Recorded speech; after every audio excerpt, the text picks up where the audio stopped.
So somebody asked me recently about the ride quality on the new Jeep Wrangler. So we're gonna go for a ride. I'll let you know what I think. And yeah, we're part of the duck community, apparently. You just can't escape it. I don't really mind.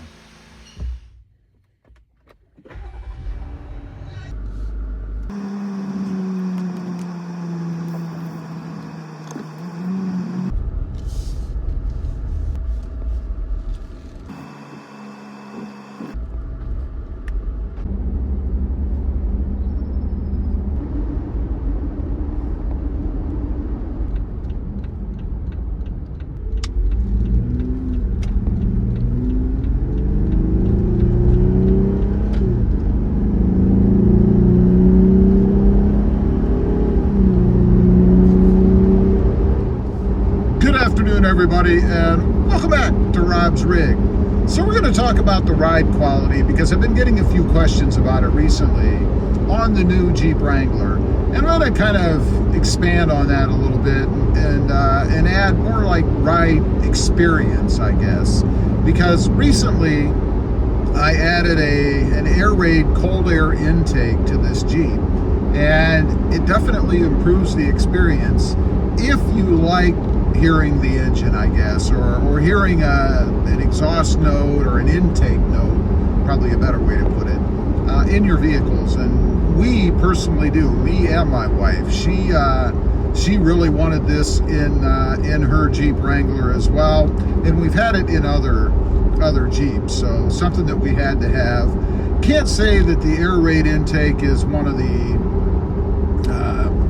best quality intakes out there. I mean, it's okay, but there are some imperfections with it. But nonetheless, I guess what you get for it makes it worth it to me.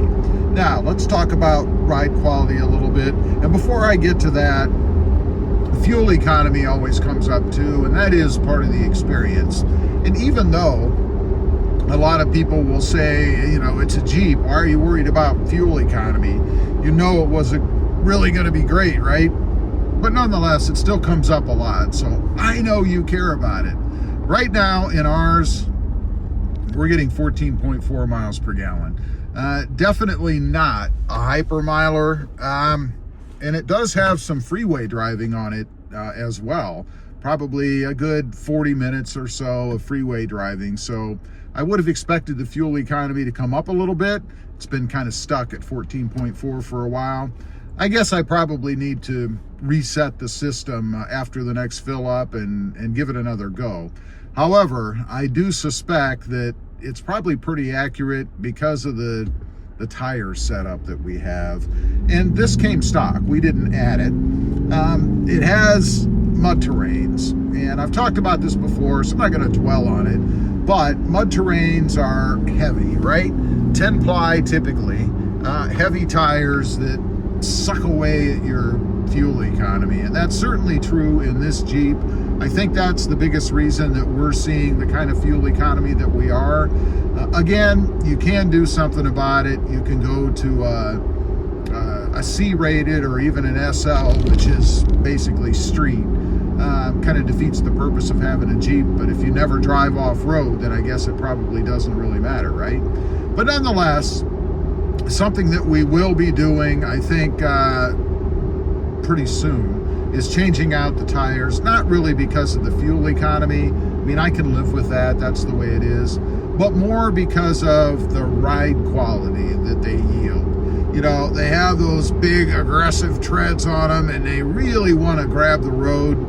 And it kind of detracts, if you will, from the ride quality of the Jeep. Just not as enjoyable. And I know there's some people out there, again, that will say, you know, it's a Jeep, it's not going to ride like a Lexus or a Cadillac. You know, people always like to say things to the nth degree, and obviously I know it's not a Lexus or Cadillac, but I do expect to have a decent ride, right? Particularly on smooth roads like we're on right now. Sound is another thing. I mean, that's something that affects the experience of driving, right? And I know there's a lot of people out there who are very sensitive to road noise, either wind or the tires slapping on the pavement, whatever it is. these tires are definitely louder. I'm sure you can hopefully hear them in the background. That is something, again, that we can improve ourselves by trading out these tires to something less aggressive. Now, the only time that I would suggest not switching out the mud terrains is if you use the Jeep, I guess, as it was intended, off-road. You know, if you're a big-time off-roader and you're constantly hitting the dirt, probably a good idea to leave the mud terrains on, because they definitely are beneficial. They're going to give you better traction, obviously, and probably keep you potentially out of situations that you don't want to be in, like getting stuck out in the middle of nowhere by yourself. We're going to go with, I think, a Nitto Ridge Grappler. Is it the Ridge Grappler? No, definitely not. It's the Nitto Terra Grappler G3, which I believe means Gen 3 or Generation 3. They are an SL rated tire.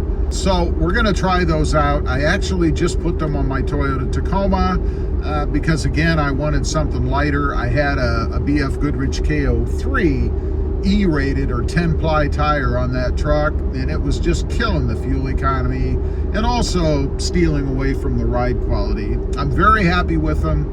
In the past, I have had Nitto Ridge Grapplers, and they were horrible.